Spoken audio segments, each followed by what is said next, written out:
Hello everyone, you're headed back to Special Collections this Friday to photograph and video your objects. So this is going to be a quick video to give you some tips on how to create that library of visual content you're going to want for your final project.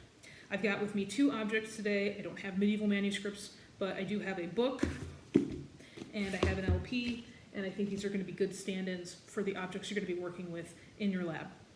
First thing you're going to want to do is photograph your object as a whole. So if you're working with a book, you're probably going to want to get a picture of it closed. You'll be able to see the cover, perhaps the spine, just kind of get a basic overview. The other thing you might want to do is make sure you photograph at least the first page or so. For a modern book, that would probably entail taking a photograph of the title page, but for your medieval manuscript, it's probably going to be, you might have a table of contents or just the introductory page of your manuscript. For those of you working with single leaves, you're going to want to get photographs of each leaf. So in the case of this flattish object, which is a lot like a medieval leaf in that way, I want to get a photograph of the front and of the back and the actual LP itself. So I'm probably going to want to take that out of the sleeve and take a photograph of the whole object.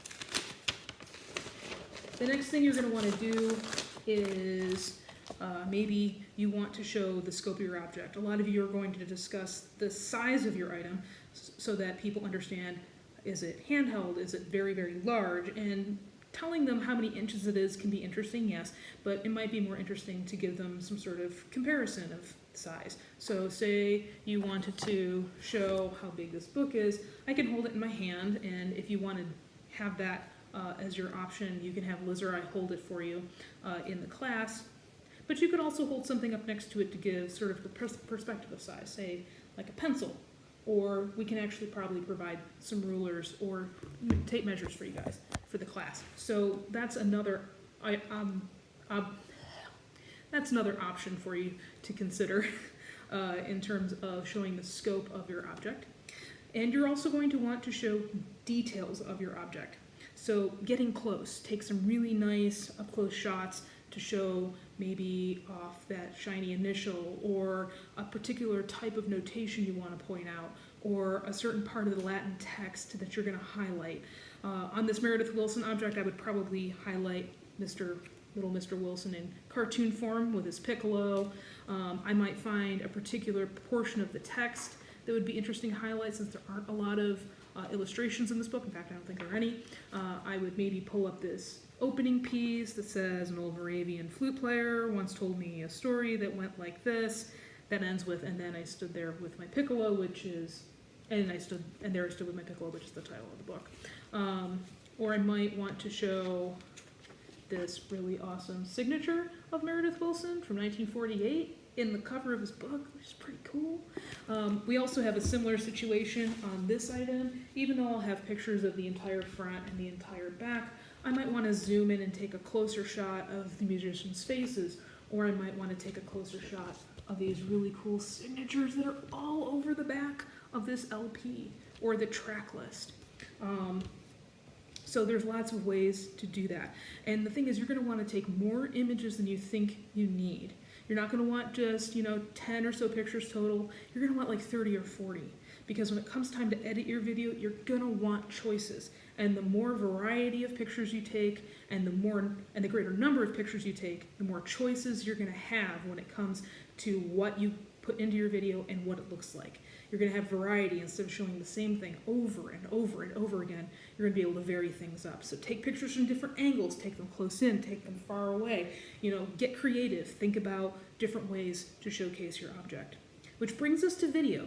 So far we've talked really just about point-and-shoot photography, things you can probably be taking pictures with your cell phone. Same thing with video. You're going to frame something up with your video recording device, and you're going to showcase something. But in this case, think about it as you want to showcase motion happening with the object. You can take a still image and you can pan and zoom and move it around in a video editor pretty easily. So you don't really need to do that kind of shooting for your video. So show something happening around the object. Now we can touch the medieval objects to some extent. You're not going to be able to pick them up and flip them around the way I've been doing with this book, but you will be able to do things like this. You can show page turns. You can show You can follow a line. You can point at something. You can maybe even peer in super close. A bunch of you could get around it. Maybe showcase how the manuscript was used by a group. Maybe if you're using one of those very large manuscripts. Or maybe you get a magnifying glass and really squint at one when it's tiny. So there's lots of ways for you to show motion or something being done to the manuscript, it being observed in different ways or being used in different ways that can demonstrate something. And that's really what the video portion should be, is you're demonstrating something. You're demonstrating interest or intrigue, you're demonstrating use, you're demonstrating how something was created. That's really what you're looking to do with video. So think very creatively in that way. Like if I was to make a video about this LP, one of the coolest shots I could think of would actually take this and put it on a turntable and show it spinning. That would be a great piece of video for showing an LP in action. The other thing to know when you're making video is you want to leave time at the beginning and the end that will allow you to have a clean cut between your takes. So say I wanted to do a take of me lifting the LP out of its wrapper. I would probably lay it here, right in front of me, set up my shot, and then I would kind of rest.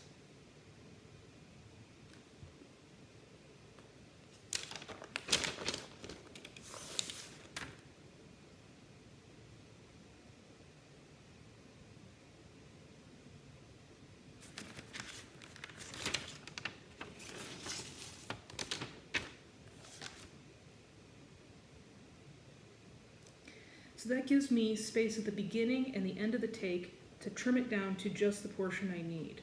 Now say I wanted to add talking to that. Let's see what that looks like.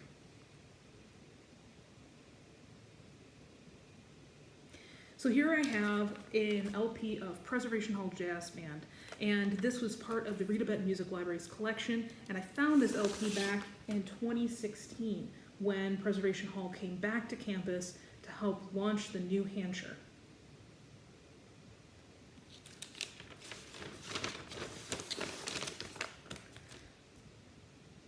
So you see at the beginning, I just kind of set my shot, got my face set for the camera, started talking, went through the shot, kind of paused at the end so that I would be able to have a nice clean cut around the talk track.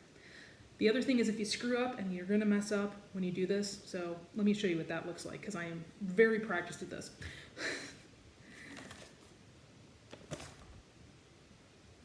I found this LP back in 2016 when Preservation Hall came back to campus. And at the time, no, I can't remember what I was doing, so okay. I need to put it back in the thing, and I didn't do that, and okay. All right. I found this LP back in 2016. I'm just putting this right in front of my face, okay. I found this LP back in 2016 when Preservation Hall came to campus to celebrate the opening of Hansher. That's not okay. My eyes kind of flickered off at the end, so I'm going to try that one more time. I found this LP back in 2016 when Preservation Hall came back to Iowa City to help celebrate the opening of the new Hansher. Oh, that was a pretty clean cut. If I don't do it well, it would kind of be like this. Oh, see, that was just bad anyway. I found this LP back in 2018, I found this LP back in 2016, no, that's not right. I found this LP back in 2016 when Hansher came to, no, I found this LP back in 2016 when Preservation Hall came back to Hansher. You'll notice that my eyes just kind of flip all over the place, that there's not enough space for me to get a clean cut between my horrible takes.